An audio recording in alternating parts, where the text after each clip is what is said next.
Welcome back to Mornings with Luann and Tim. Joining me in the studio now is Harry Stewart. Harry is the chair of the Welcome Friend Association. Okay. And he's also the founder of Rainbow Camp. And Rainbow Camp board member Donna Hilsinger. Good morning to both of you. Good morning. Thank you for getting up so bright and early and coming to see us on TV. Woohoo. So, this is such an exciting time for you guys. You're moving locations, right? This year, brand new location for Rainbow Camp. And it's just keeps expanding and expanding. You keep reaching more and more youth who are looking for a camp where they can go and just be themselves and express themselves and learn about standing up for themselves. And you're doing fine. I might well no. Let's turn it over to Harry, shall we? I tend to do this, Donna. I tend to just go on and on. But you do such a great job. Oh, I'll give you $5 later. Alrighty. Harry, and that'll help towards the $50,000 that you're trying to raise. Exactly. Harry, please tell me first of all, how did you come up with the concept for Rainbow Camp? Well, I think it was a weak moment. We had created Welcome Friend to have conferences in the area and help educate non-gay people and gay people working together, and it became apparent that there was nothing for LGBT youth in the area. So I approached the Camp McDougall board back in 2012 and asked if we could have the camp for a week. And they said yes, and ever since then I've been in therapy. It's a full-time job. It is. And I've never been to camp. So you mean as a kid you never went to never well, went because to you grew up. Why would you go to camp? You grew up on a lake. Yeah, exactly. Yeah. So it was an adventure. We went down to Seattle to look at a camp that was somewhat similar to what we were doing. They had their own issues, but at least we got to know what they were doing with programming, and they raise money all the time. So I was interested in the admin, the camp director at that point. She was interested in how they work. So we got back to Camp McDougall, and we started off cold, completely cold, and it was amazing. Wow. It was truly amazing. And so, how long ago was this? 2012, 7 years ago. We're in our 7th year. The camp is in its 7th year? Yeah. Wow. I didn't realize it was that many years. I think You are getting older. Not wiser, apparently. Well, okay, so it's Pick on Tim Day on Mornings with Luann and Tim, and that ends our segment. I missed you. With every bullet so far. Harry. Now, Harry, I actually, in the first segment, we heard that Gina Lola International Brigida went to a gay wedding in Thessalon. Yes. Did that happen to be your wedding? It did. You tell me the story. You and your husband, Chris, were the first same-sex couple. Yeah, definitely married in Thessalon, and we were married at the local United Church. And that was also a first for that. Yes. Trailblazers. Oh, yeah. Always blazing the trails. And so then, now you've got your husband and you've got your relationship set up, and you realized, I mean, probably growing up, how was life growing up for you, gay? It was hard. There was no role models. There was nobody to talk to at school. High school was basically a write-off because I was so confused as to who I was. I mean, I probably should go back and learn things this time, But it was hard. It really was, and there was no sense of community. Is this like me, 1970s, early 80s? Yeah, around there. Yeah. Let's go with that. Same deal, Harry. It was the same deal for me. I didn't even know what homosexuality was till I was 13. And then when I heard the word, I was like, oh, that's probably what I am. That explains everything. Yep. But then you got to deal with it, and when you're told by outside voices and outside forces that this is not a good thing, this is not a normal thing, this is not a healthy thing, this is a bad thing, this is a dirty thing. When you get all of that, when you're fed all of that at a young age, it's very hard not to believe it and to think of yourself as less than worthy. And you have a lot of youth, even today, this is the tragedy, is that here we are, it's 2018, and we still have youth that are growing up feeling like they don't belong, they don't fit in, they're not worthy, mental health issues. I don't know if people know the statistics, but teenage suicides and teenage addiction rates are so much higher in the LGBTQ population than in the straight population.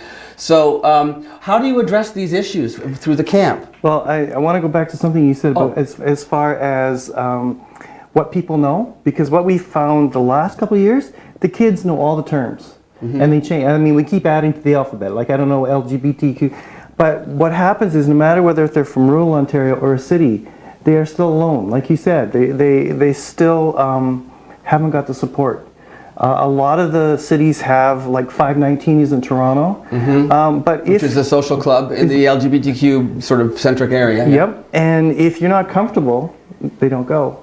Right. So we have a lot of kids that are coming to us for safe space, just to feel safe, and a lot of our kids are coming from Children's Aid Services because their parents and family have kicked them out. Not everybody, but a high priority, and a big change this last year was our trans kids. Our trans kids for the second week of camp took up 90%. Now, so seeing a shift. Very recent study, I don't know if you heard this one, this is pretty cool. They've done some research recently, and they've determined that the brain function of a transgender person is more similar, this is now scientific, is more similar, more akin to the brain function of the gender that they identify with. In other words, a boy who feels like he should be and wants to be a woman, a girl, his brain is functioning in a way that a girl functions. And that's part of the confusion. In their brain is actually programmed to feel and think the way that the gender that they feel they belong to functions. So this is not just, you know, you hear so many times, oh, this kid's just looking for attention, or they just want to dress up, or whatever. This is a scientific fact now, that the brain is functioning like so cis is a straight person? Yep. And then what is the term for transgender? Are there other terms as well? Binary. Non-binary. There's so many different terms. Yeah, so there's a lot of terms, yes. For sure. Do they learn courses and what the terms are? Oh yeah, we have Queer 101. Yeah. And we cover all the different classifications. One of the things with the trans kids, well, any of the kids, is safe space. So if you come in and you're presenting as male, you've been going to school, you've been going home, and you want to try on a dress, you want to try presenting yourself as female, you can. And the counselors are all very supportive, but so are the kids. I mean, it can bring tears to your eyes to see the kid for the first time being who they want to be, you know, and it just empowers them. And that's one of the reasons that Chris and I continue to do this year after year, because we're growing, so it takes longer. So it takes a lot of work. But when you see the kids, Tim, if you could just see the change. I did come that one year, and I helped out a little bit. Yep, with I did a makeup course. Yes, and you can see the kid, and makeup is important because a lot of the trans kids have never had the opportunity to learn how, you know, if they want to try on a different persona or a different gender. Okay. So that's very important to them. I gotta get to Donna now, Donna. So sorry, Harry. No, that's okay. I wanted to ask you about the growth. So you've moved now from the United Way site, which was United Church site, which was Camp McDougall, and now you are at Camp Wakonda. Beautiful location. And the outreach. Where are the kids coming from now? Well, as Harry said, they're coming from all over North America, really. Really. Certainly from within the province of Ontario, but between the east and west of Canada, and we have kids coming from the United States. And our camp has grown from 1 week of camp to about 30 to 35 kids to now this year. So exciting. This year, over 100 kids, and we'll have 3 weeks of camp. 3 weeks and 100 kids. 3 weeks, 100 kids. Donna, funding though for this, not everybody can afford to send their kid to camp, and if some of these are coming from child services, they're not going to have the money. So where do we get the money?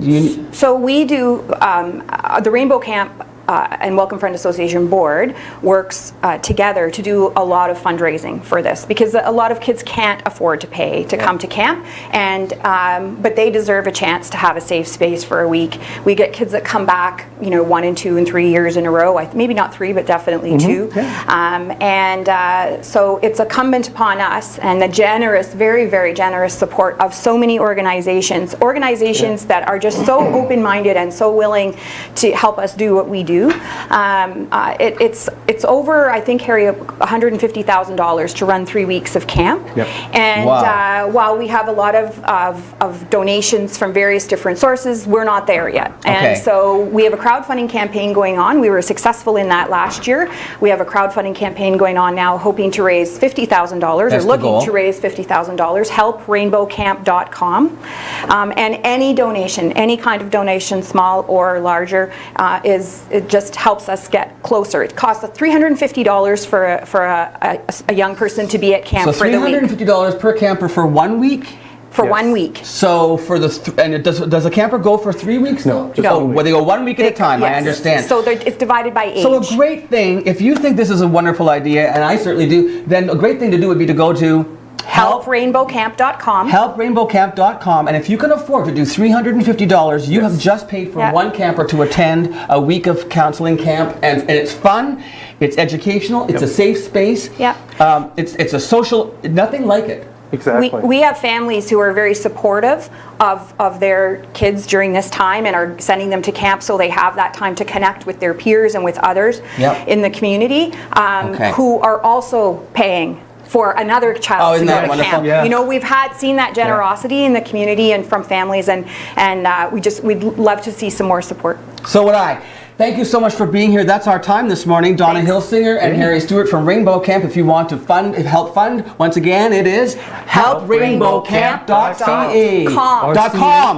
.com. HelpRainbowCamp.com. We'll be right back after this to wrap up Mornings with Lou Ann and Tim. Stay tuned.